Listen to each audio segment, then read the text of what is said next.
قیامت کے دن سب سے پہلے کس چیز کا حساب ہوگا؟ جی ہاں دوستو، آج کی ویڈیو میں ہم جانیں گے، اور یہ بات میں اپنی طرف سے نہیں بلکہ ایک حدیث کے اندر اللہ کے نبی صلی اللہ علیہ وسلم نے ارشاد فرمایا ہے۔ چلیے جلدی سے میں آپ کو بتاتا ہوں کہ قیامت کے دن کس چیز کا حساب ہوگا۔ لیکن دوستو، اس سے پہلے آپ سے ایک چھوٹی سی درخواست ہے کہ آپ اس ویڈیو کو صدقہ جاریہ سمجھ کر آگے ضرور شیئر کریں، تاکہ ہمارے اور مسلمان بھائی بھی اس حدیث کو سن کر اس سے فائدہ اٹھا لیں۔ ٹھیک ہے دوستو، اور ہماری حوصلہ افزائی کے لیے چینل کو سبسکرائب ضرور کر دینا۔ چلیے جلدی سے میں آپ کو بتاتا ہوں۔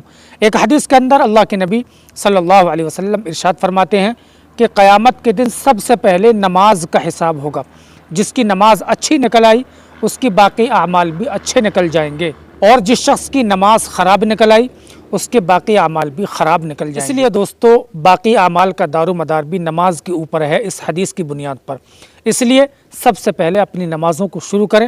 جس کی نماز خراب ہے، انہیں یاد نہیں ہے، تو وہ یاد کرنے کی بھی کوشش کریں۔ اللہ تعالی ہم سب کو عمل کی توفیق عطا فرمائے۔ السلام علیکم۔